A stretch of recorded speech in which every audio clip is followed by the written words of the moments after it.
É uma salva de palmas para recebê-lo aqui. Obrigado.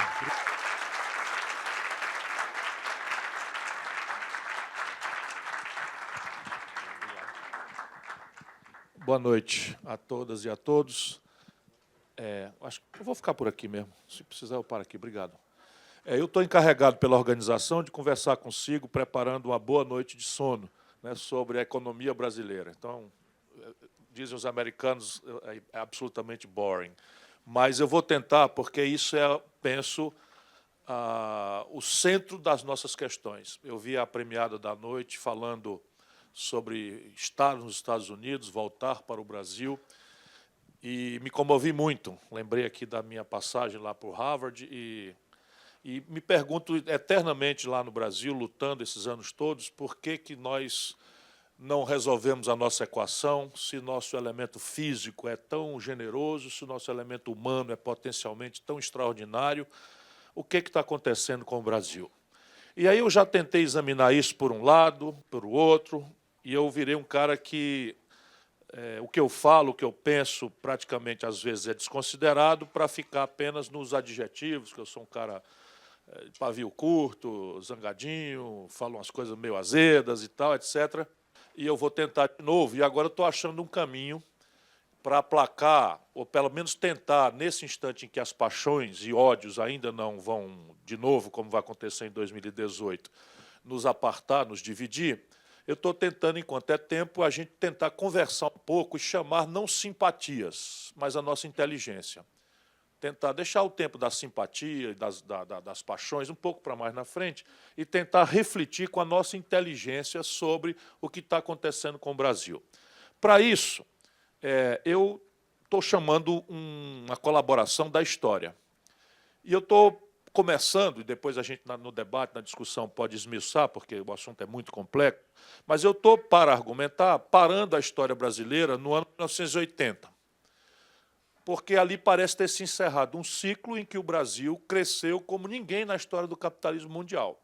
A China andou replicando taxas de 14%, 15% algumas vezes, mas aparentemente já não vai dar sequência a isso. De maneira que segue sendo o Brasil, perdão, o país que mais extraordinariamente, mais complexamente, mais aceleradamente cresceu na história do capitalismo mundial.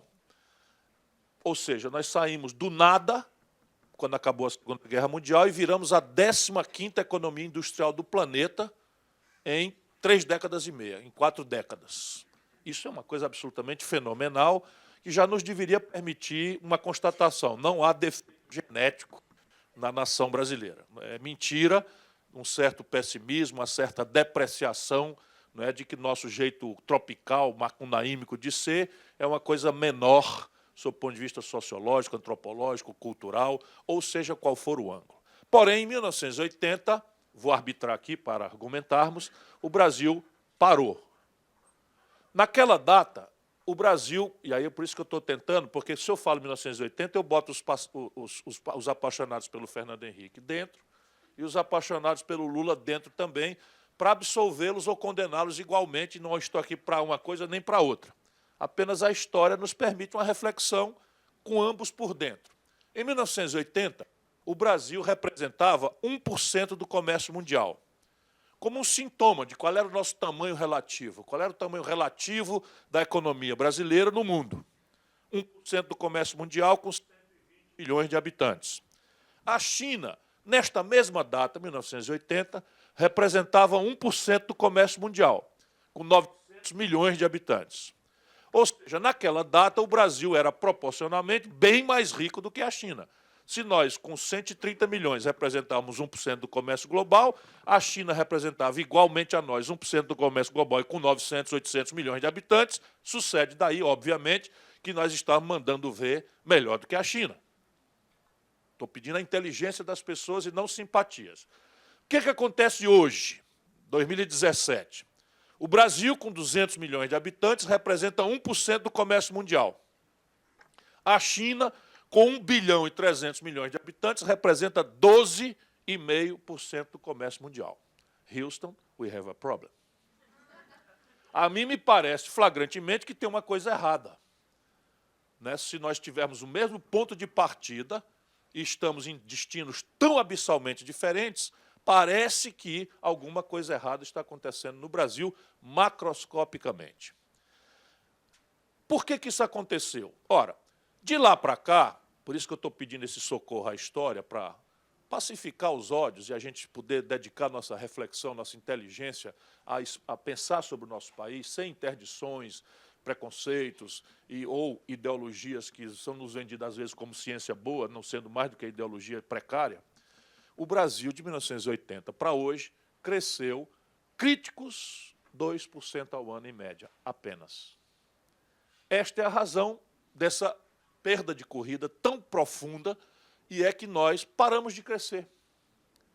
Crescemos nominalmente, em média, de 1980 para hoje, olha que coisa impressionante, 2%. Temos um problema, ou 2 problemas, ou 100 problemas em cima de um problema.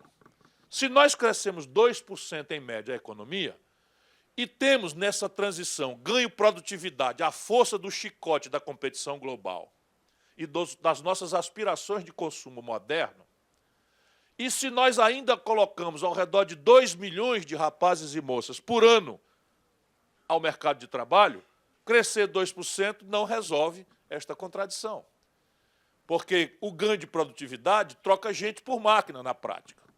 Né? Nos canaviais de Ribeirão Preto, uma máquina colheitadeira de cana subtrai 76 homens pelo mesmo output, o mesmo produto. O prefeito de São Paulo agora resolveu proibir o uso de dinheiro nos ônibus. Na prática, é um ganho de produtividade que vai extinguir uma profissão e vai abater 50% do mercado de trabalho da operação dos ônibus. Acabou o trocador. Não estou dizendo que isso é bom, nem que é mal. Eu apenas estou dizendo que houve décadas como 70, 80, 90 ainda, em que o Brasil ganhou produtividade, é uma razão impressionante, de 3% ao ano, trocando gente por máquina e desempregando gatões da meia-idade, né? Como o orador que vos fala, né?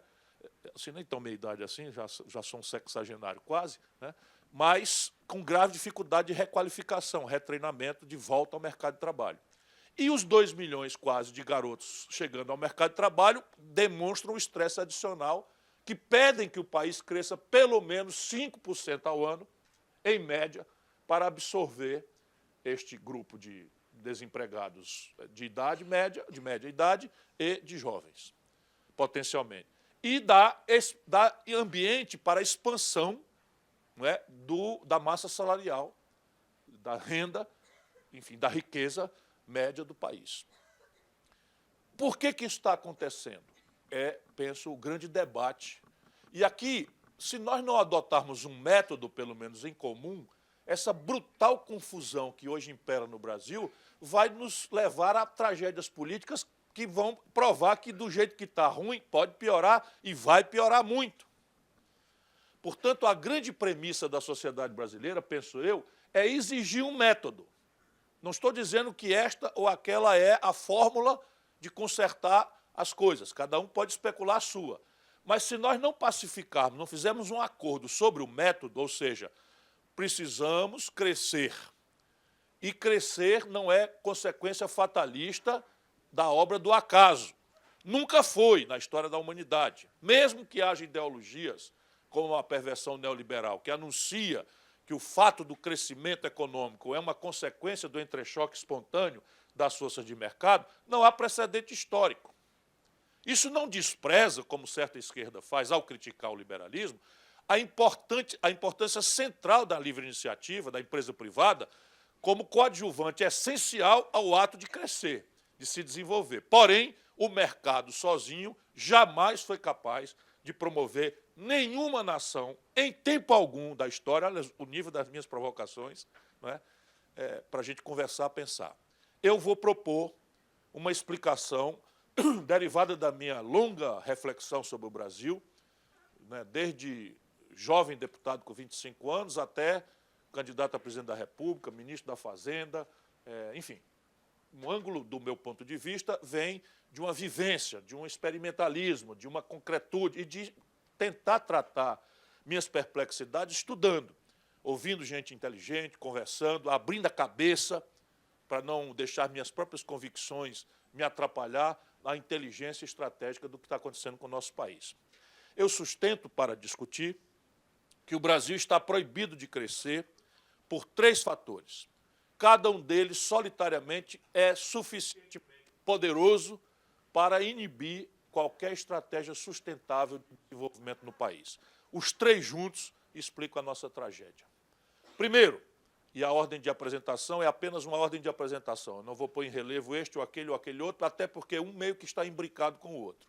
Primeiro, hoje o Brasil está proibido de crescer pelo estrangulamento do passivo do mundo empresarial privado do país.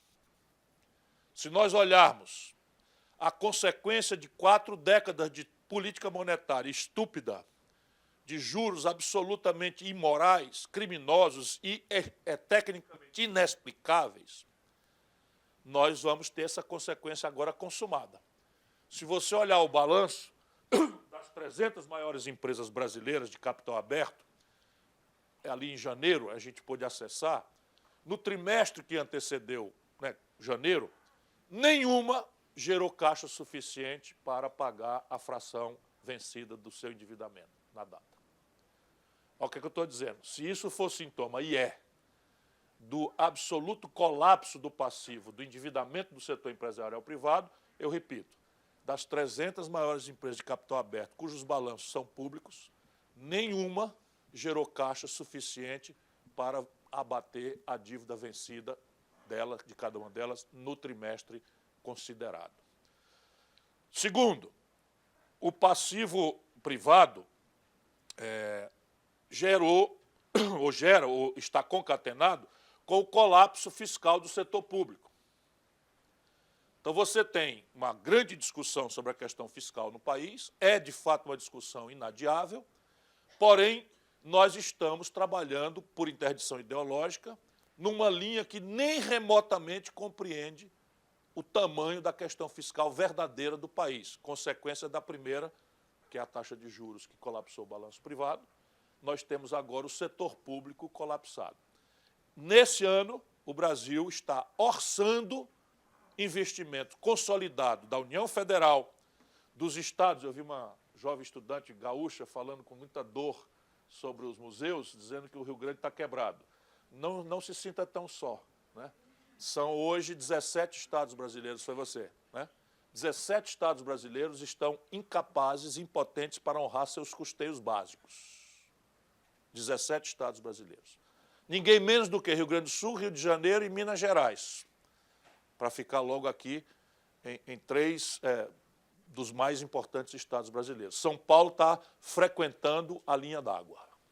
Está frequentando a linha d'água, ainda consegue honrar seus custeios, mas a soma orçada de tudo que o setor público consolidado brasileiro pretende investir no ano 2017 dá exíguos, ridículos e absolutamente impotentes e insuficientes 1,6% do PIB. A União Federal vai investir o menor volume, se conseguir executar o que está orçado, vai investir 0,4% do PIB. É o menor volume de investimento desde a Segunda Guerra Mundial. Estados e municípios juntos, o que resta, o Ceará, felizmente, ajuda um pouco nessa área positivamente, né, vai investir 1,2% se cumprir o que está orçado. 1,6% do PIB de investimento, de formação bruta de capital do setor público, são de longe, muito longe, insuficientes para sustentar qualquer percentil de crescimento do PIB. Qualquer, de longe. Não é suficiente. Só para vocês terem uma ideia, só de juros, o Brasil vai pagar esse ano ao redor de 10% do PIB.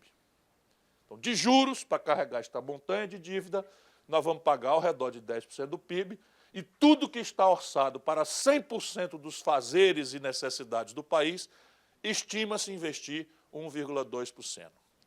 E o terceiro fator, obstrutivo de qualquer expectativa de crescimento, merece uma reflexão um pouco mais alongada, até porque ela volta para tentar se concatenar com as outras, e é uma pista primeira, que é o que deveria nos comover nessa conversa de hoje, não é? Do que fazer para desarmar este torniquete asfixiante das nossas expectativas de crescimento.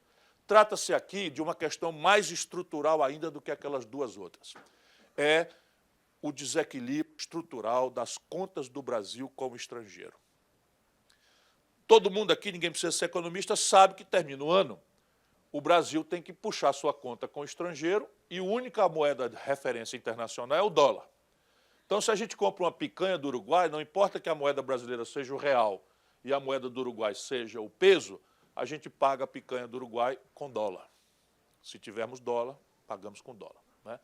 Então, repare bem, quando nós puxamos a conta do Brasil com o estrangeiro, nós temos um brutal e crescente e estrutural desequilíbrio dessas contas do país com o estrangeiro.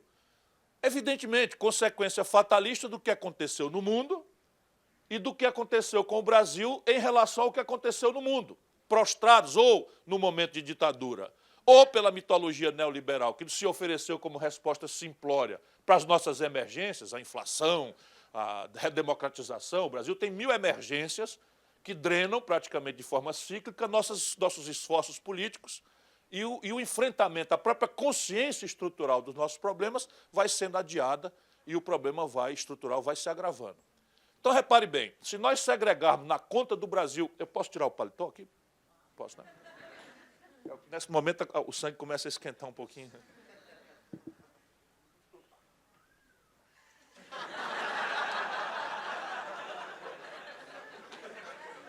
Supera aí, sabe como é, né? O frio desse. Se nós segregarmos... Eu espero que tenha sido uma moça. Não por nada, não. Se nós segregarmos, vamos estudar, meninos, né? Se nós segregarmos na conta do Brasil com o estrangeiro, a conta de manufaturado, nós vamos ter já um primeiro grande indicador do que eu estou querendo dizer. Mais simples de ser entendido na sua contundência.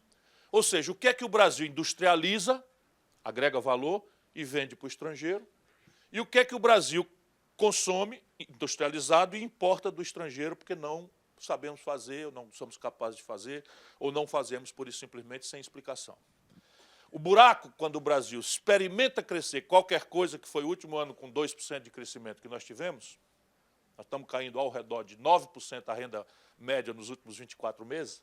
Então, a última vez que nós crescemos, você expande a importação como primeira consequência de qualquer espasmo de crescimento, o buraco na conta de manufaturados do Brasil com o estrangeiro chegou a estonteantes 124 bilhões de dólares.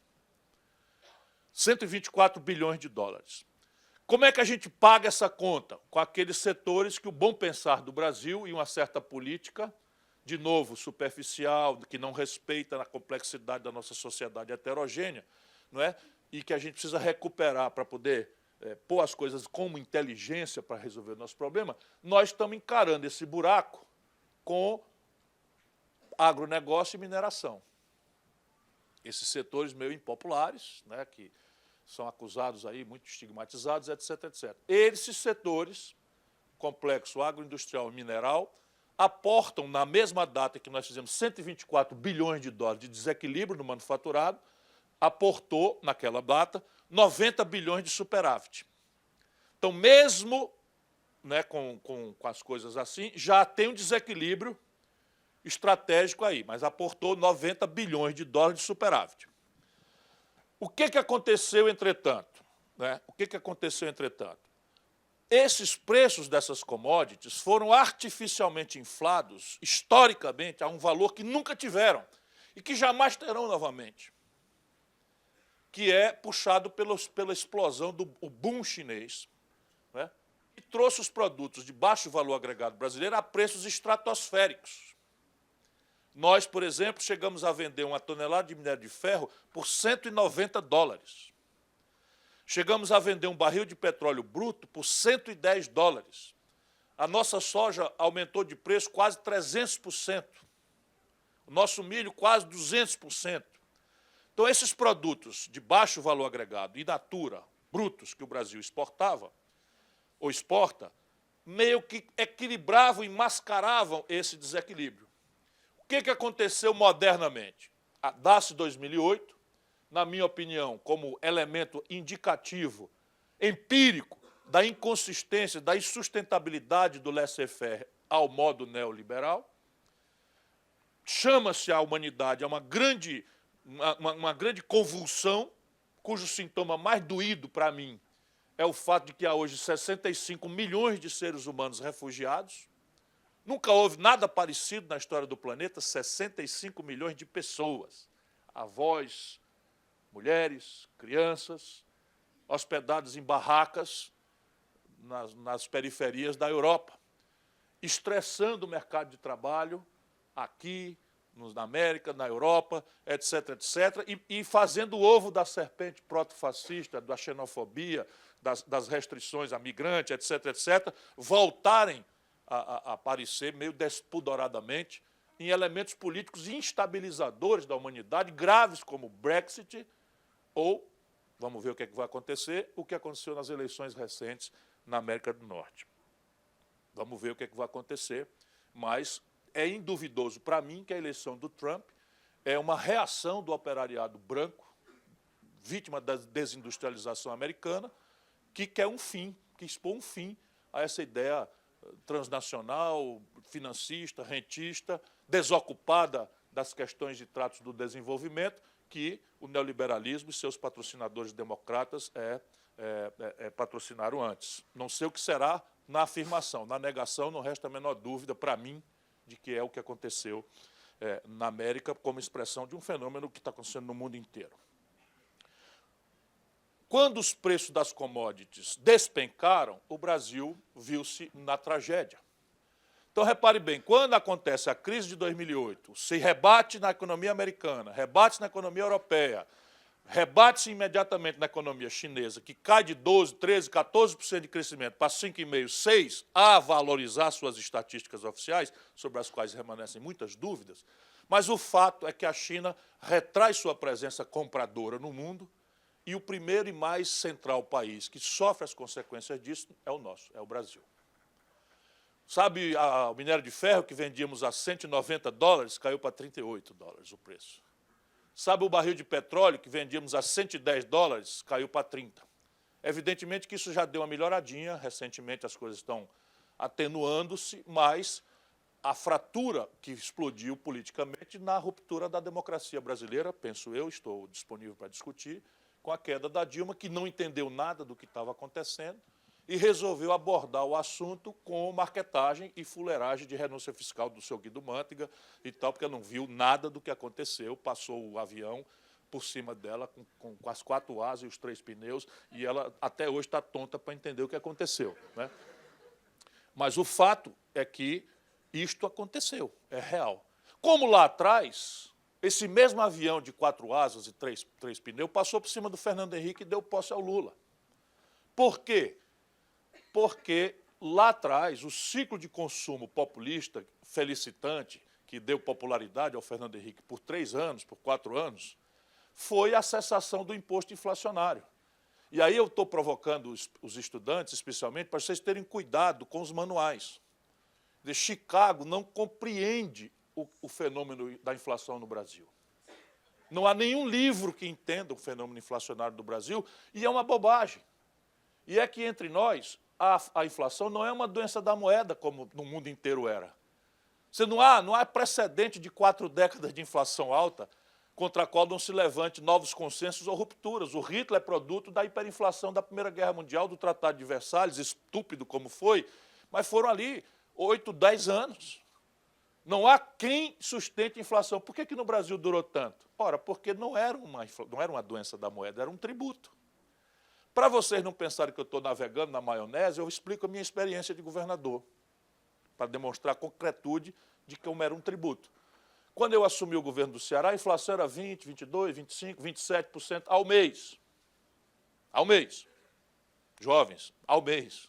Né? O que eu fiz? Criei uma conta única do Estado por lei, né? Obriguei todos os saldos do Estado a ficarem numa conta única.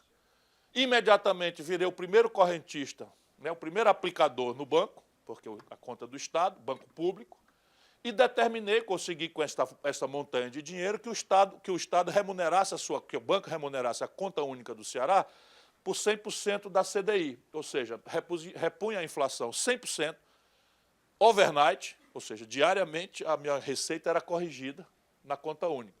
Chamei os funcionários que viviam as turras lá com o meu antecessor, e confusão, e greve, e briga, fiz um grande acordo, né? E nesse acordo eu garanti a reposição de 100% da inflação, qualquer que fosse, sem necessidade de negociação, trimestralmente. Compreende? Então, a minha principal despesa se atualizava trimestralmente e a minha receita era atualizada diariamente pela inflação da data e as correções monetárias que existiam. Por isso que a inflação no Brasil era amiga de quem tinha dinheiro. No meu caso, era dinheiro público. Mas também quem tinha dinheiro privado inventou a indexação, as correções monetárias, e virou sócio do que parecia ser uma perversão, lá como cá. Por isso a gente precisa pensar fora do quadro. A gente precisa se libertar das interdições e preconceitos e raciocinar para a gente entender nossa manha. Como tem determinadas outras questões, uma delas eu quero ferir aqui também, que tem a ver com taxa de juro, para fins de combate à inflação. Totalmente estúpido do seu ponto de vista técnico, se a gente entender a realidade brasileira. Então, repare bem, quando o Fernando Henrique, na sequência do Itamar, assume, nós fizemos cessar abruptamente o imposto inflacionário, transferimos uma montanha de renda do dia para a noite para o conjunto da sociedade, que, com razão desconfiada de que aquilo era um truque para ganhar a eleição, foi ao consumo. E isto permitiu esse ciclo de consumo populista, que deu sintomas. O Brasil cresceu 4,5%, 5%, e depois quebrou. Fernando Henrique quebrou o Brasil 3 vezes, né, e deu passagem à ruptura política que deu ao Lula a chance de ser presidente da República. O Lula vive, ao invés de tratar estrategicamente a questão, né, vive o ciclo de consumo populista insustentável, financiado pelo ciclo exorbitante de preço das commodities internacionais. E o Brasil quebra de novo, agora na mão da Dilma. E agora nós temos essa questão para resolver, né? Se nós vamos, de novo, da mão para a boca, encarar o problema como se fosse uma troca de Chico por Manuel no poder, se nós vamos olhar isso com a exasperação de quem está com 13.500.000 brasileiros desempregados, é o maior volume de desempregados da história do país em todos os tempos, mais algo ao redor de 8 milhões de brasileiros vivendo em condição precária de trabalho se virando no biscate, no bico, no camelô, etc, etc, etc. Estamos falando de 21, 22 milhões de pessoas em condição precária ou simplesmente desempregados. Evidentemente que, num quadro desse, você gera mil coisas. Uma delas é uma certa exasperação política, porque tudo isso acontecendo, é natural que a sociedade olhe para a política. E, ao olhar para a política, o brasileiro está vendo uma coisa extremamente constrangedora, que está sendo embalada pelos criptoconservadores brasileiros para dizer que na política não há saída e que a novela escandalosa da corrupção vale para todos e todas, sem exceção. De maneira que jovens decentes, bem-intencionados, idealistas, saiam desse pardieiro. Não vão se misturar nisso, que isso não é coisa para vocês. Como o poder não se compraz com o vácuo, ele é ocupado justamente por aqueles que agitam o discurso moralista, sendo o epicentro da ladroeira patrimonialista que infesta o Brasil. Nós vamos reagir a isso como? Né? Com um nazistismo tropicalizado, bacunaímico, algo ridículo pelo flagrante caricatura do processo. Nós vamos sair disso pelo marinismo, que é um moralismo difuso, né? Uma denúncia difusa do ambientalismo, valores com os quais nós temos afinidade, mas que não aterrizam, não botam a mão na contradição do Brasil, não tem como equacionar, ou nós vamos chamar o país a um grande debate.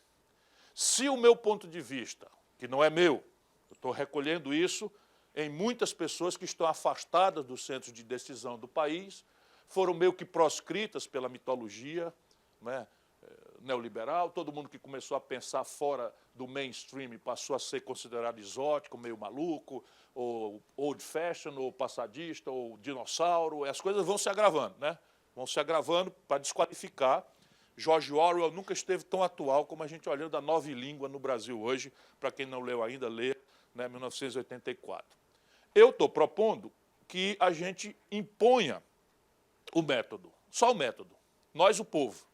E aí, se for verdade que o Brasil tem 3 interdições, cada qual delas perfeitamente visível, parece que, se isso for verdade, a equação das soluções também meio que se impõe. Por isso que eu gasto um pouco mais de tempo nas minhas reflexões denunciando o tumor, denunciando o problema. Porque a terapêutica, vamos dizer, o remédio, o que é que nós temos que fazer, meio que salta aos olhos se a gente aceita o diagnóstico. Então, repare bem, vamos começar pela questão do passivo estrangulado do meio privado brasileiro. É fato isso ou não é? Se for, é preciso que alguém ou nova institucionalidade, novo tipo de coordenação, aborde o assunto para tentar remover esta interdição. Por quê? Porque, ancestralmente, o que explica o êxito civilizatório dos países que o têm, parece que por trás da Babel institucional, da Babel de línguas, né, das histórias absolutamente únicas de cada povo, a mim me parece que há uma distinção, há uma premissa comum entre aqueles que têm êxito civilizatório. E são 3. A primeira, a institucionalidade varia.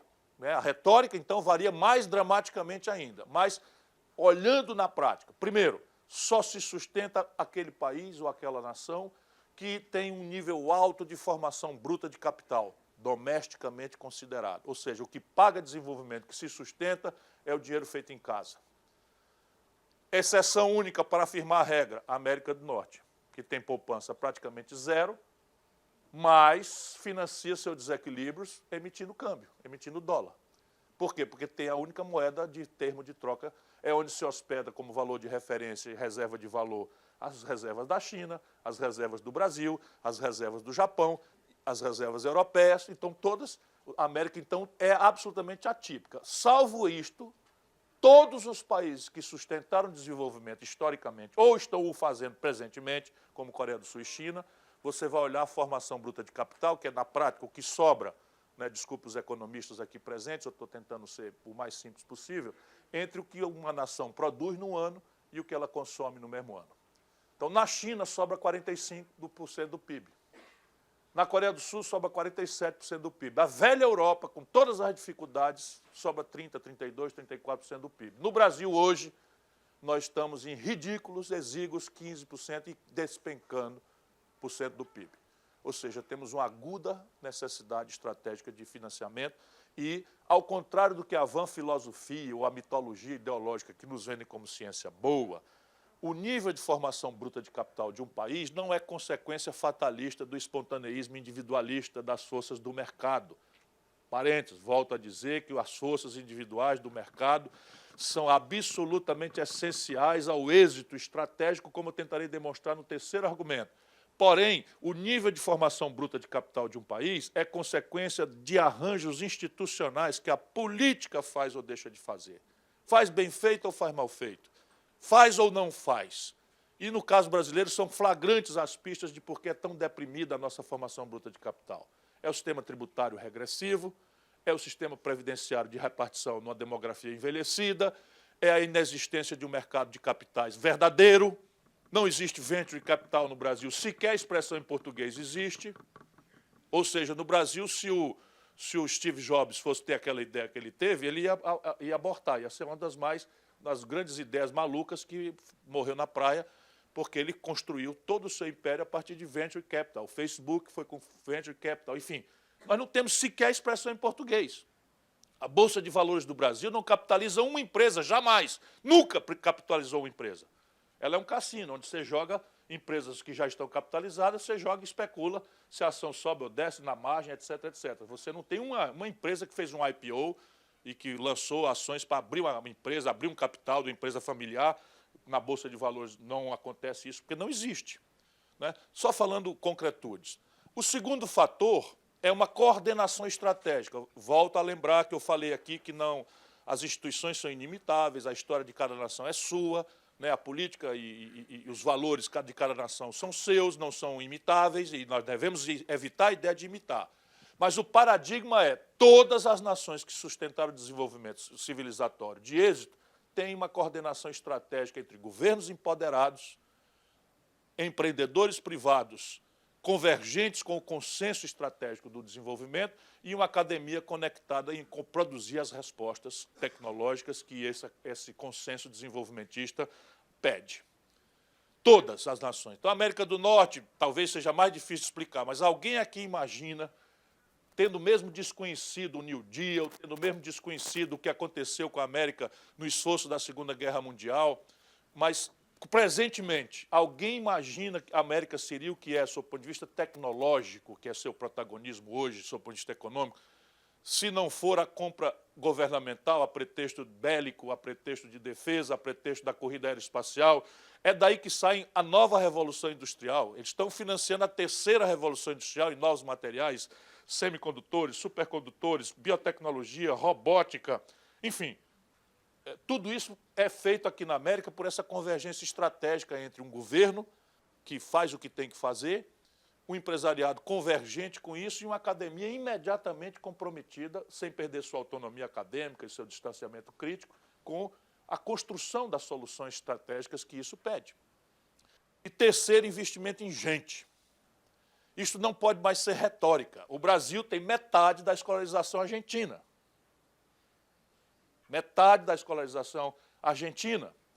O Brasil perde em escolarização para Cuba, que é uma nação mais pobre do que o estado do Ceará. O Brasil perde em escolarização para Cuba. E isso eu estou falando de tempo na escola. Quando eu me debruço sobre a qualidade da pedagogia, a qualidade da educação que nós estamos oferecendo por média à sociedade brasileira, aí dá vontade de chorar. Se eu não fosse um agressivo militante, um agressivo lutador, a vontade é de se deprimir e chorar. Porque é uma merda, é um desastre completo. Não há como diminuir essa contundência, porque o gasto por aluno ano no Brasil é criticamente baixo. O gasto do Brasil em desenvolvimento e pesquisa, passando lá para frente, é quase nenhum. Pesquisa e desenvolvimento é quase nenhum. Vamos ter essa clareza. Isso então são decisões. E sabe o que nós fizemos recentemente? Nós estabelecemos um pseudo-piloto automático para resolver o descalabro fiscal do país, uma emenda à Constituição que deixa livres de qualquer regulação ou controle o gasto mais antissocial e inexplicável econômica e tecnicamente, que é os 46% do orçamento destinados ao rentismo, aos juros da dívida, e tabelamos, congelamos ao valor nominal mais a inflação pretérita os gastos correntes com saúde e educação, ciência, tecnologia, defesa e coisas que tal. Se, como eu sei, as corporações poderosas têm sempre a força de obter para si privilégios, por exemplo, na partida dessa emenda à Constituição, os políticos, os judiciários, os promotores conseguiram um reajuste de 41%. Se isto vai acima, vai ter que ser descontado do valor nominal das outras funcionalidades, ou seja, quanto mais difuso, mais atomizado, mais inorgânico, mais popular for o interesse envolvido, mais desfinanciado ele estará. Ou seja, nós tomamos uma decisão de um governo ilegítimo, produto de um golpe que congela por 20 anos os gastos com educação no Brasil. Só para dar um exemplo prático. Investimento em gente. Não é possível ter produtividade numa economia que tem 600 mil casos de malária por ano na Amazônia. Não é possível imaginar produtividade global ou competitividade sistêmica global numa sociedade que tem 450 mil casos de dengue, chikungunya e zika, né, em São Paulo, no Rio de Janeiro, em Minas Gerais. E agora a febre amarela voltou aos centros urbanos do Brasil. Porque o investimento em profilaxia, o investimento em educação, o investimento, são todos precarizados, dramaticamente reduzidos e contraídos. Se isto é verdade, aqui também estão as pistas. Então, vamos lá. É preciso ter uma agenda de longo prazo, e eu vou terminar. Os seus 15 minutos é dos grandes, né? Porque ela está apontando para mim aqui, vai falar uns 15 minutos, que tem 15 minutos aqui. Ela está prestando atenção, isso é que é bom, né? Então, se é verdade que o êxito civilizatório pede esses movimentos estratégicos, isso é uma agenda de fôlego, é uma agenda de longo prazo que tem que ser desenhada. O debate ao redor da institucionalidade necessária para produzir isso tem que ser posto sem a pressa das angústias do enfrentamento das fogueiras, das crises conjunturais, mas tem que ser posto como pano de fundo de um novo projeto de país, de um novo projeto de nação. E se o país precisa crescer para diminuir as contradições, nós voltamos ao diagnóstico. Se o passivo das empresas está assim estrangulado, é preciso consolidá-lo. Há 1000 caminhos. Há 1000 caminhos. Nenhum deles é o espontaneísmo individualista dos mercados. Neste momento, o sistema financeiro brasileiro está com as portas fechadas para o mundo empresarial do país. Ninguém renova nem papagaio pequeno. Ninguém está pagando ninguém. A reserva de crédito de recuperação duvidosa já é a maior da história. A inadimplência já é o maior da história. E a quantidade de falências e concordatos, a hoje chamada de recuperação judicial, são os maiores indicadores da história também. É preciso, então, olhar para quem vai fazer isso, né? Porque quando a Oi foi quebrar, ela jogava o jogo com a iniciativa privada, com os bancos, Itaú, Bradesco, etc. Na véspera de quebrar, por algum milagre, ela espetou todo o seu passivo do Banco do Brasil, na Caixa Econômica e no BNDES. É assim o capitalismo, a brasileira, né? Lucro privado, prejuízo nas costas da sociedade difusa e desorganizada, e aí vamos caminhando com a modernidade neoliberal, né?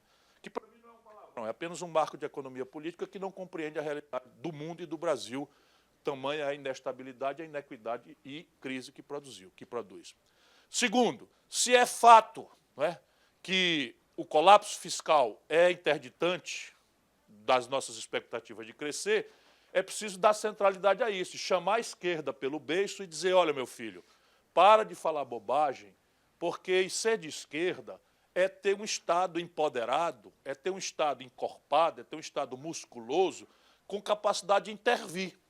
Intervir para melhor educar, aumentar o gasto per capita com educação, intervir para melhor prevenir doença, fazer as intervenções necessárias no saneamento básico, intervir para qualificar a vida do povo, né, com moradia, porque nós temos aí 13 milhões de famílias morando debaixo de papelão, de madeirite, etc, etc. Portanto, não pode denunciar a agenda fiscal do país como uma coisa reacionária. Pelo contrário, é preciso ter um olhar progressista que produza uma equação de saúde fiscal. E o Brasil está cheio de portas, se nós não tivermos a interdição mitológica, ideológica, de cobrar imposto de quem não tem consciência política e não cobrar imposto de quem é lobbyista, ativo, poderoso, financia a Veja, financia a Globo, etc, etc. Simples assim. Por exemplo, o único país do mundo, ao lado da Lituânia, que não cobra imposto sobre lucros e dividendos é o Brasil. Cobrava e o Fernando Henrique revogou. Por exemplo, o imposto sobre heranças e doações, eu vi aqui o nosso Romero Brito, estava assistindo ali, fazendo a gabolice do mecenato americano e tal, bota o imposto de heranças e doações de 40% para ver se o capitalista brasileiro não vira mecenas no dia seguinte. É evidente que a moral luterana tem virtudes em si mesma e tal, não estou negando as virtudes, não. Mas aqui na América pode chegar a 40% o imposto sobre herança. Então é muito melhor o Bill Gates fazer uma fundação que é isenta e começar a fazer doações bilionárias por aí afora, imortalizando-se, né, como um bom mecenas e fazendo coisas, de fato, relevantes para a comunidade, do que amanhã 40% da sua fortuna embater no fisco. Sabe quanto é o imposto sobre herança no Brasil, por média? 4%. 4%. No Ceará nós já botamos em 8%. Mas é pouco, né? Então tenhamos clareza. Isso aí agora quem seria beneficiário de um movimento desse? As crianças pobres das favelas brasileiras, que não estão nem aí, não estão sabendo de nada, não vão lutar, não vão se organizar. E quem é o prejudicado? O bilionário, que está aí financiando política, que está aí pagando propaganda, está aí desmoralizando pessoas que falam isso com clareza, pelo menos tentando, né? Isso é a nossa tragédia. Enfrentar a defesa dos interesses atomizados, difusos, desorganizados, né, e confrontar o lobismo, os grupos de pressão do pacto conservador. De novo, por fim, termino. Quanto é que está aí? 5 minutos. Termino para a gente discutir a questão do desequilíbrio externo. Essa aqui é absolutamente a chave e nós deveríamos começar por isto. E aí, esse desequilíbrio externo, ele é produzido por uma questão muito simples da gente entender. O nosso modo, hoje em dia, quer dizer, a minha geração, eu vou fazer 60 anos esse ano, a minha geração buscava ser feliz no ambiente espiritual. A gente está na vida querendo ser feliz, mais ou menos conscientemente. O que nos guia, o que nos faz acordar e sair para a rua, é a busca de ser feliz. Na minha geração, essa busca se feria no ambiente espiritual, não estou falando de religião. Era o romantismo, era a poesia, né, era a serenata, era a música e a insurgência revolucionária. Nós nos víamos como ninguém menos capazes de confrontar, não era só o sargento da esquina, nós éramos capazes de sublevar, né, a humanidade, revogar os padrões conservadores de organização da família em bases judaico-cristãs, mononucleares, né? Até a viagem lisérgica, né? Foi um equívoco grosseiro, mas era tal o nível de liberdade espiritual que a minha geração tinha, e isso era felicitante. Modernamente, se busca ser feliz, inconscientemente, no acesso a um padrão maravilhoso de consumo, cuja informação é a única coisa que está globalizada. É impressionante. Ah, globalização, papo furado. A única coisa que está globalizada é a informação.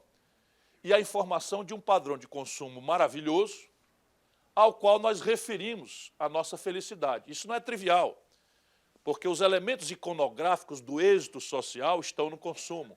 Os elementos da aceitação de um garoto pelo grupo estão em referências de consumo.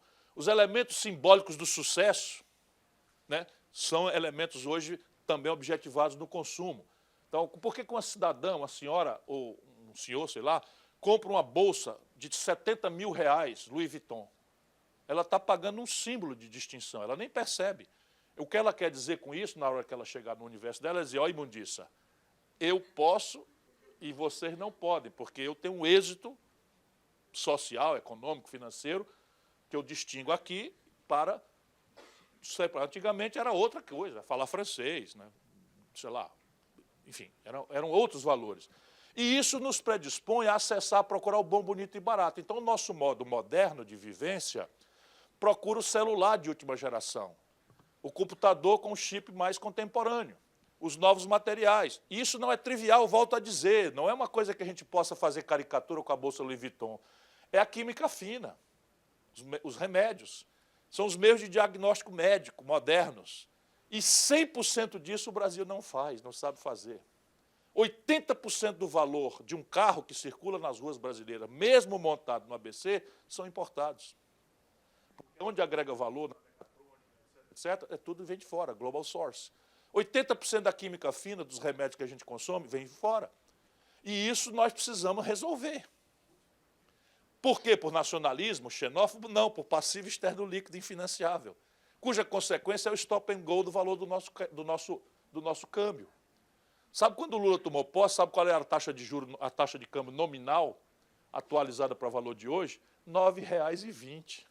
Vocês que estão fora aqui trabalhando, vocês podem imaginar o que é trabalhar no câmbio de R$ 9,20? O pai de vocês conseguiria ajudar alguém aqui com R$ 9,20? Aí o país quebrou. Aí fomos construindo, aí a vaca holandesa, quer dizer, a doença holandesa, esse câmbio faz com que o agronegócio exploda e tal, e a gente entra muito câmbio, aí valoriza a nossa moeda, o Lula entregou para a Dilma 1,75. Com 1,75 fica mais barato você sair de São Paulo para Miami do que sair de São Paulo para Fortaleza, quando todo mundo sabe que Fortaleza é 1000 vezes melhor do que Miami, com todo respeito. Né? Com todo respeito aqui aos países.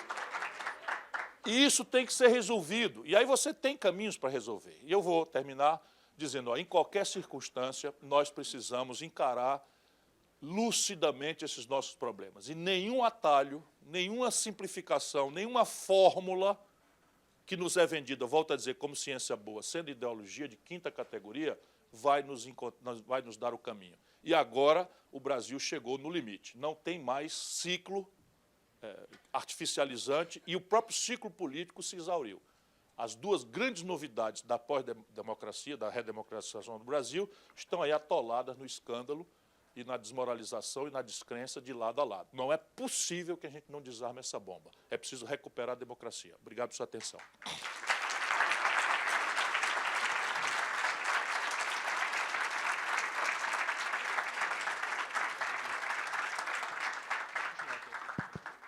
Pessoal, então a gente vai abrir agora espaço para perguntas da plateia. Quem tiver interesse, levanta a mão. Vou começar por aqui. Desculpa, não vi quem está levantado.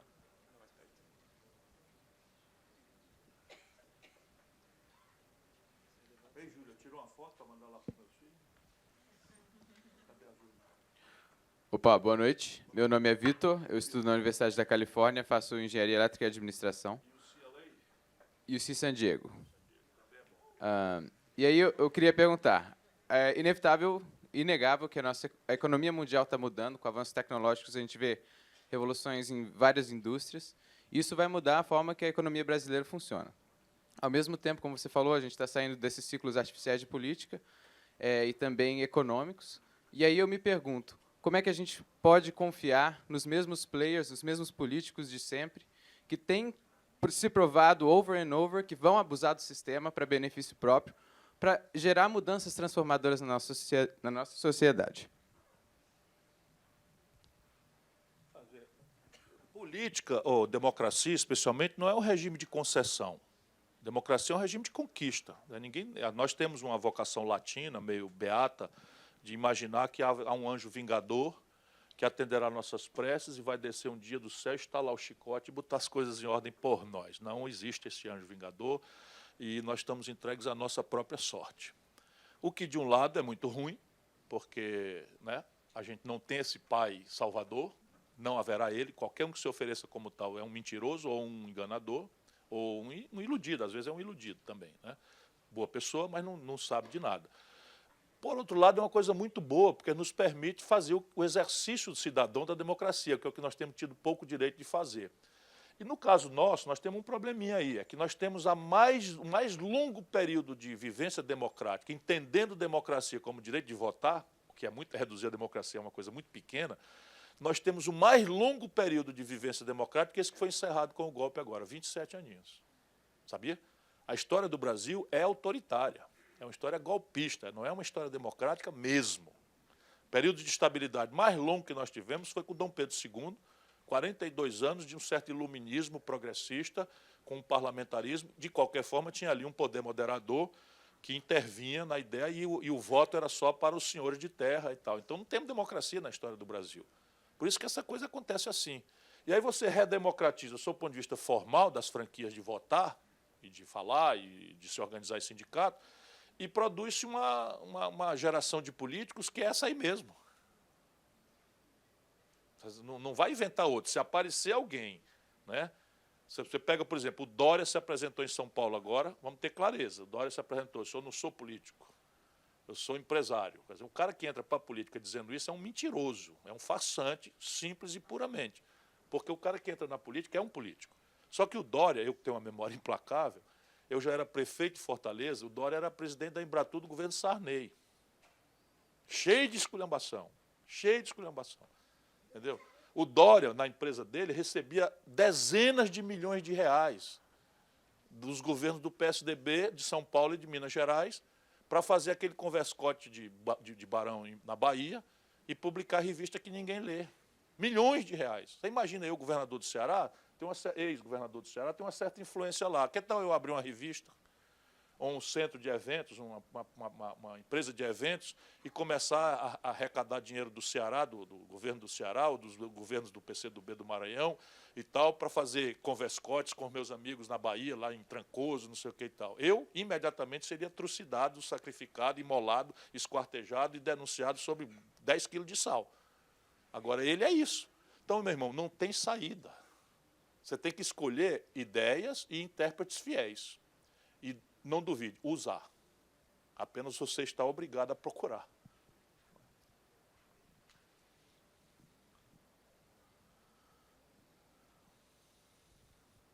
Ciro, primeiramente, obrigado por vir aqui pelo debate. Não, primeiramente, fora Temer. Obrigado. Obrigado. Você mencionou aqui sobre a crise da commodity, como a Dilma e o Guido Mantega não viu a crise da commodity vindo, que o avião passou pela cabeça dos dois. E muitos países que são muito mais economicamente dependentes da commodity, como o Chile, não foram tão afetados como o Brasil.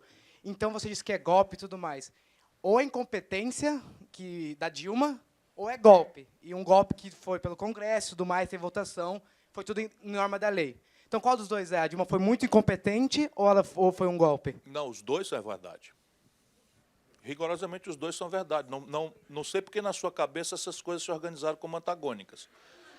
A incompetência desconstituiu a força dela no meio do povo e permitiu a máquina do golpe andar. E por que é golpe? É porque no presidencialismo, que é uma tragédia institucional que nós adotamos, imitando a lógica americana, sem ter a história dos Estados Unidos, nós copiamos rigorosamente o presidencialismo americano na Constituição de 1891 e temos replicado essa decisão igual à cópia americana, quando a história americana não tem nada a ver com essa lógica de impasse que nós desenhamos lá. Isso merece uma reflexão. Então, eu farei agora. Então, repare, a Dilma, ao desconsiderar a questão e substituir a política por marketing, a não pedagogizar para o povo a consciência dos desequilíbrios, a Dilma se desconstituiu, porque no dia seguinte que ela toma posse, no segundo mandato, desvaloriza o câmbio 42%. Faz um tarifaço de 72% na tarifa de energia elétrica de São Paulo. Então, ela se desconstitui. Por que o Chile não sofreu? Porque o Chile não tem desequilíbrio no balanço de pagamentos. O Chile tem commodities, mas o Chile tem uma commodity monopolista, que ele segura o preço mundialmente. Pouco importa a sazonalidade, que é o cobre. Ele tem essa força que o Brasil poderia tentar fazer em algumas questões e não faz, por prostração. Podia jogar em linha com a Austrália, por exemplo, e não deixar o minério de ferro afundar como afundou. Mas na Austrália eles não fazem isso, ficam aproveitando a tragédia para fazer mais barato ainda. Enfim, isso é uma digressão. Mas o Chile não tem desequilíbrio estratégico na conta dele com o estrangeiro, nem em nenhuma das coisas. E o Chile é uma sociedade rudimentar comparada com a complexidade da sociedade brasileira, sendo, por exemplo, o dobro da escolarização do Brasil também. Então, o Chile é um país realmente muito melhor administrado, tem seus fundamentos econômicos muito melhores, mas abriu mão de qualquer veleidade industrial. Essa é a questão. O Chile abriu mão. Não tem nenhuma veleidade industrial, fez um acordo bilateral com os americanos, que deram a ele privilégios para isolar o Brasil quando nós estávamos construindo o Mercosul, resistindo à ideia da ALCA, que está provada aí o desastre que foi agora. E nós aqui temos esse problema agora da Dilma. Agora, por que foi golpe? Eu não sou um cara que eu possa andar dizendo as coisas como um petista desvairado. Eu não sou petista, muito menos desvairado. A questão é que eu sou professor de Direito Constitucional. Eu sou professor de Direito Constitucional.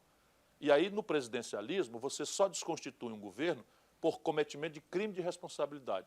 É a única condição. E a Dilma nem sequer acusada foi de crime de responsabilidade. Todo o processo tramitou com os protocolos formais, como já tinha acontecido no Paraguai. Como agora aconteceu, o Maduro pegou o Supremo Tribunal Federal, o Supremo Tribunal venezuelano, usurpou, já corrigiu, usurpou os poderes do parlamento. Está tudo dentro dos protocolos lá. A Suprema Corte da Venezuela subtraiu os poderes do parlamento. O Paraguai agora ontem tocou fogo no parlamento porque o parlamento resolveu votar a reeleição fora da época que o regimento permitia e eles mudaram o regimento. Então, modernamente, não existe mais sargentada.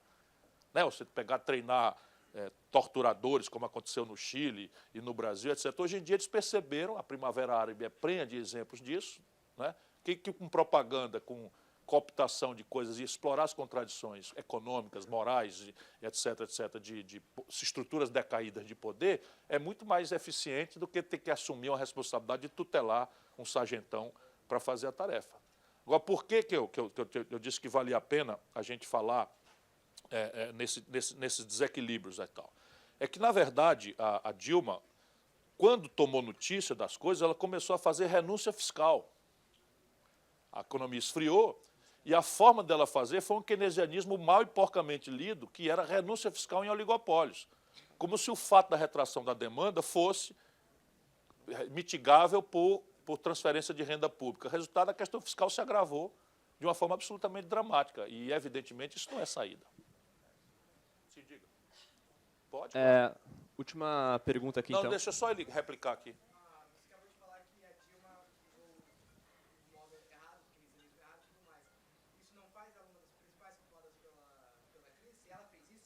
Olha, culpa é um conceito católico que eu já me livrei dele faz muito tempo.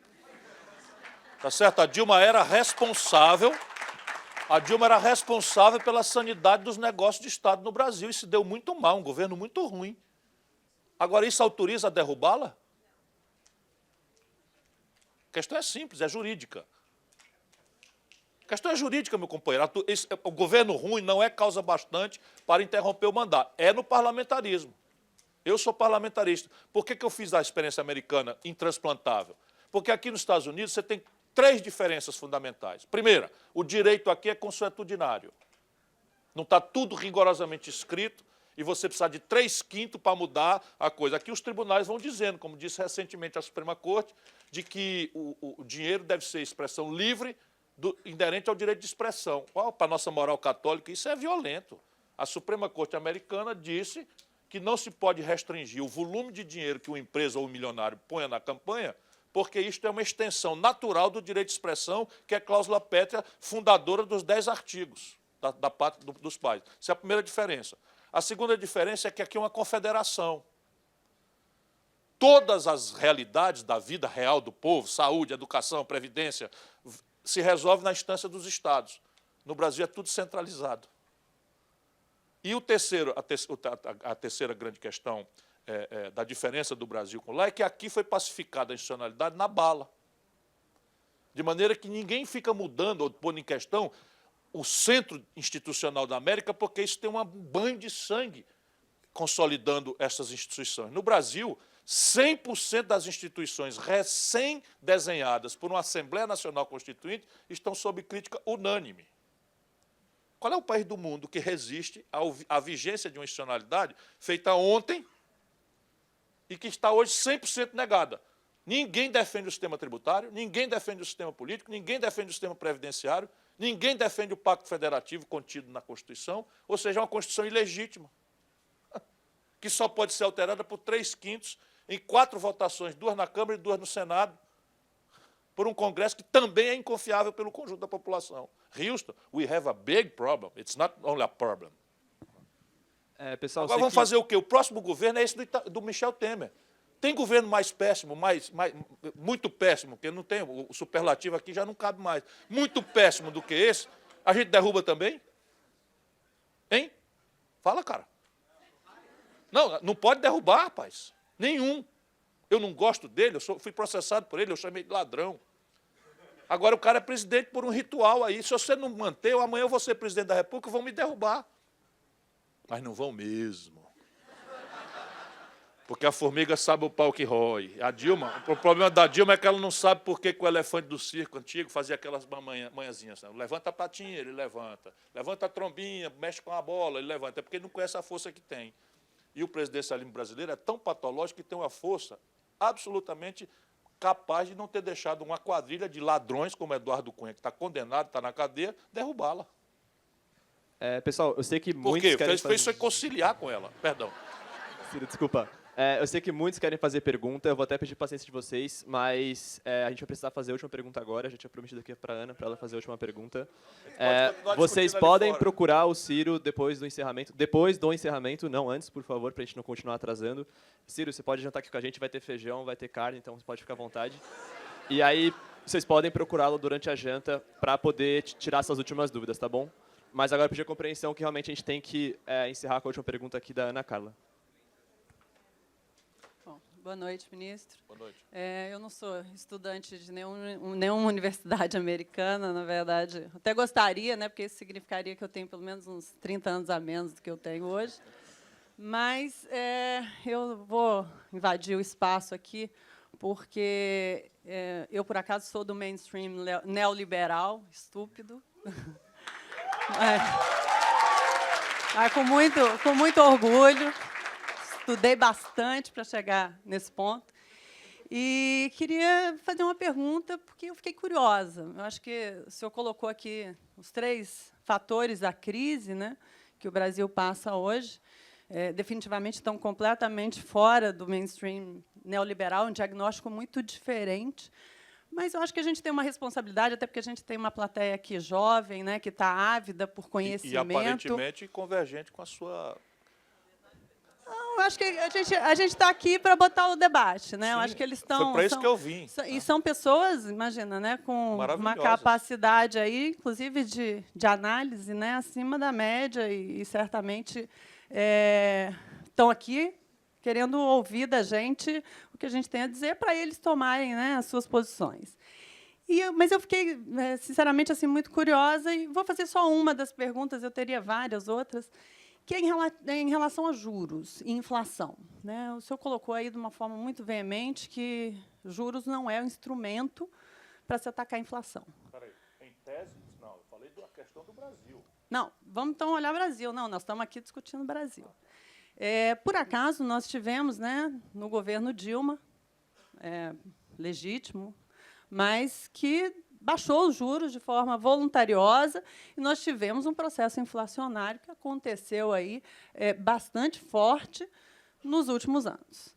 O Banco Central assumiu recentemente, né, no governo ilegítimo, e usou o instrumento que nós, neoliberais, né, defendemos como instrumento para combater a inflação, e, por acaso ou não, a inflação está convergindo.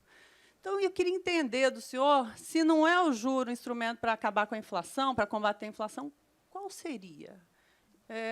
E é uma curiosidade aqui legítima, porque o senhor colocou os pontos, mas, infelizmente, não teve tempo para colocar as soluções, né, ou as alternativas. Então, em relação a esse ponto em particular, como é que a gente combate a inflação num país em que o fiscal está absolutamente desequilibrado? Eu não vou nem entrar no fiscal muito, porque, tudo bem, tem uma conta de juros, mas, independentemente disso, hoje o Brasil gasta mais do que arrecada, então, também, mais uma vez, né, o mainstream neoliberal vai para um lado. Mas, então, vamos falar de juro. Essa é a minha pergunta para ser concluir de forma objetiva. Se não é o juro para combater a inflação, como é que se combate a inflação no Brasil? Obrigada. Vou só repor um pouco a história para a gente não ficar navegando fora da história, que é um perigo. Quem aumentou os juros exponencialmente para enfrentar uma inflação que não é de custos foi a Dilma. A Dilma que trouxe a taxa de juros para 14,25%, não foi esse governo. Isto dito, é a história. A explicação é simples. Juro é um instrumento muito eficaz e talvez o único quando você tem na economia o que os economistas chamam de hiato de produto. Ou seja, você tem demanda mais demanda agregada, cujo custo ou ônus é o juro, maior do que a capacidade de oferta, inclusive de importação, dados os níveis de comércio, de integração de comércio exterior. Eu já fui ministro da Fazenda e eu conheço o bicho. Quando eu tomei posse no Ministério da Fazenda, o Brasil estava vivendo um hiato de produto. Quando a gente encerrou o imposto inflacionário, todo mundo foi imediatamente ao consumo, nós entramos em 100% de capacidade instalada, ocupados, trabalhando em 3 turnos, e havia claramente mais demanda do que oferta. Portanto, neste momento, teoricamente, por isso que eu pedi a vocês, e vocês que bateram palminhas aí, parem para pensar e depois voltem para o mesmo ponto. Não precisa mudar, não quero simpatia, mas vocês são jovens demais para estarem convencidos de uma perversão que se provou absolutamente insustentável. E agora vai ter paciência, eu vou demonstrar. E eu não acho que o neoliberalismo seja um palavrão, é apenas uma impertinência de economia política olhado do ponto de vista do Brasil. Por quê? Abro um parênteses na questão do juro. Por quê? Porque as condições de empreender globais não são globais. A taxa de juros é global, minha gente querida. Faz 10 anos que o mundo rico está praticando taxas de juros negativas como resposta à crise de 2008. A taxa de juros real no Brasil está subindo. Se todas as outras condições de empreender forem iguais e esta condição for assim tão brutalmente assimétrica, uma economia que se financia a juros de 12, no caso 8% de juro real, isso se põe acima da média de rentabilidade dos negócios, essa economia morre. Simples assim.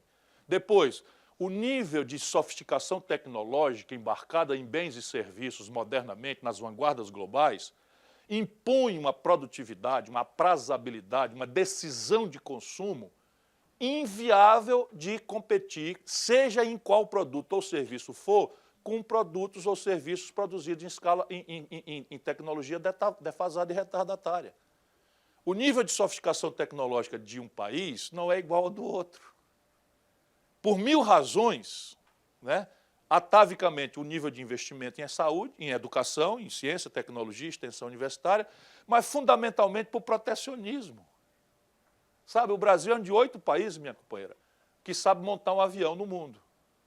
Pois bem, parte do avião, a aviônica, é monopólio de uma empresa fornecedora do sistema industrial militar americano.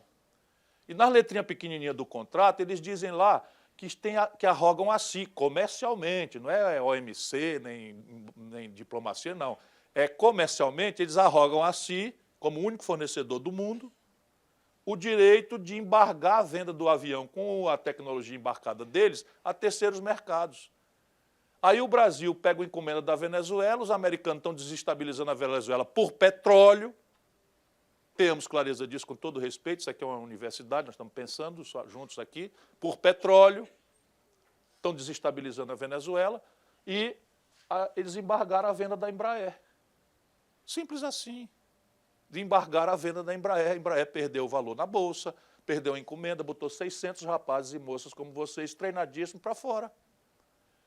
Porque a assimetria competitiva, sob o ponto de vista tecnológico, é um dado da realidade mundial. Sob o ponto de vista do Brasil.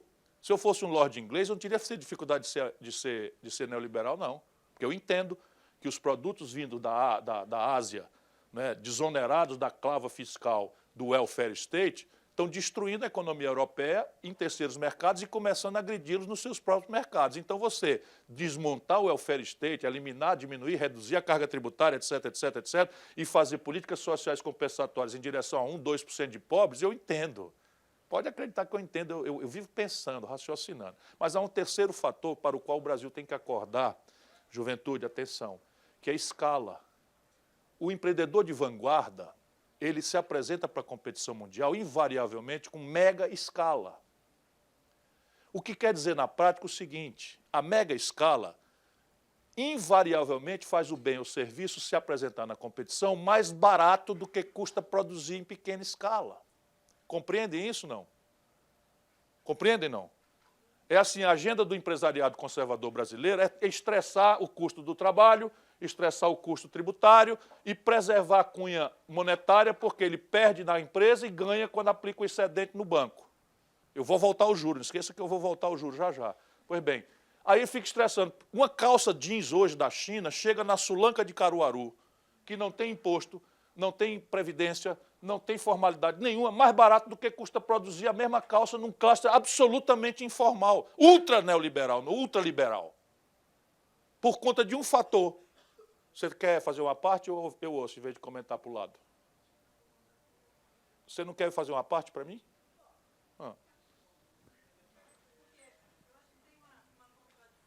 Não, tem 10.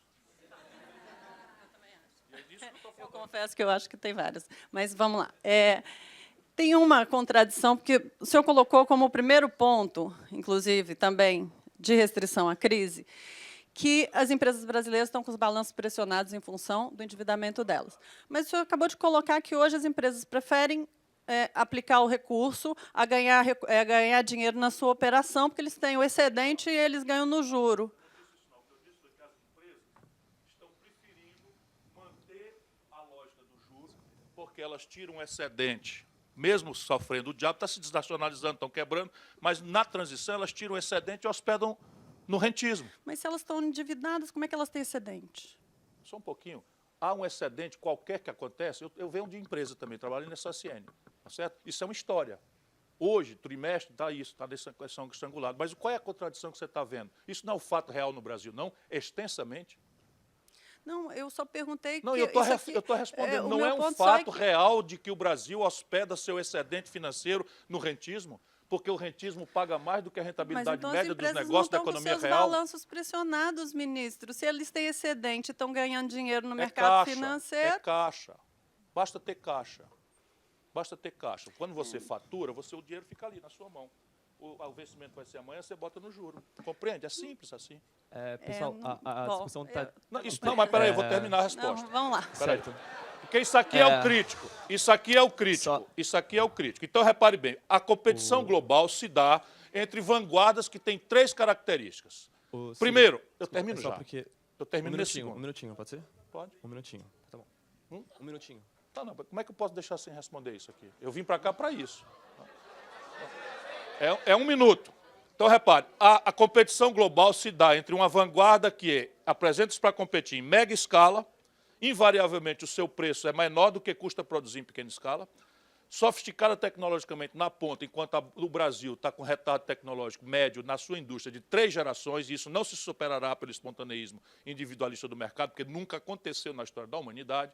Volto a perguntar, alguém aqui acredita que a América seria o que é, sob o ponto de vista tecnológico, sem as compras governamentais para a defesa, para a questão aeroespacial, etc., etc.? Só quem é tonto e está intoxicado ideologicamente, pensando que está pensando em ciência, nega isso. Como é que a China está fazendo o esforço dela hoje? A Coreia do Sul foi lá que nasceu o Henry Ford? Me explica aí, o Henry Ford, o capitão da indústria automobilística, é coreano? A Coreia do Sul hoje domina 12% do mercado de automóveis americano. Toda a indústria automobilística da Coreia do Sul é retardatária e data dos últimos 30 anos.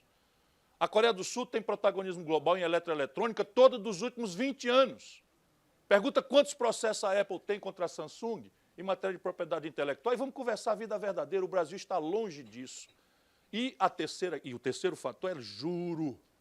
A condição de financiamento global não é nacional. É simples assim. A Ambev, que patrocina a gente aqui, é uma empresa brasileira globalizada, ela se financia globalmente, a juro negativo de 1,5% ao ano. O empresário brasileiro está descontando a duplicata, está 2,5% ao mês. Vamos ser liberais desse jeito, para ver onde é que nós vamos pagar. Uma salva de palmas, Ciro.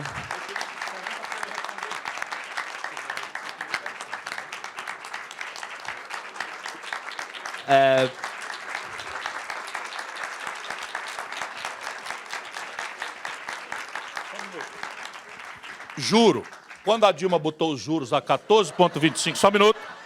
Quando a Dilma botou o juro a 14,25, prostrada a mitologia do Levi, cuja experiência anterior para ser ministro foi quebrar o Rio de Janeiro, e vi com essa baboseira toda lá, a Dilma botou 14,25 porque tinha uma miragem de inflação.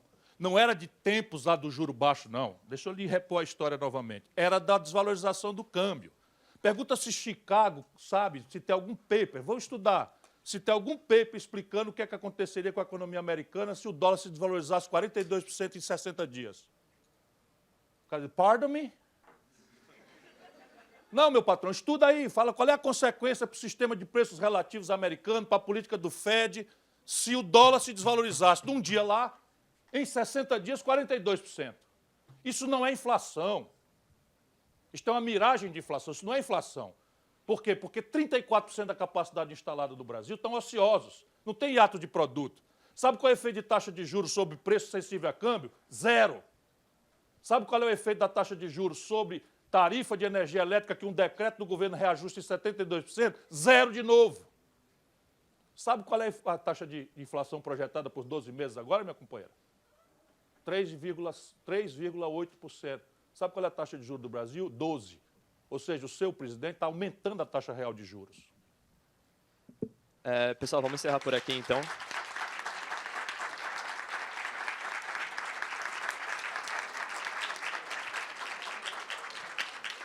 Isso se eu aceitasse que o Michel Temer tinha o direito e a honra de ser neoliberal. O Michel Temer é um corrupto, fisiológico, ladrão, é só isso que ele é. Também. Tá. Ciro, muito obrigado pela sua participação.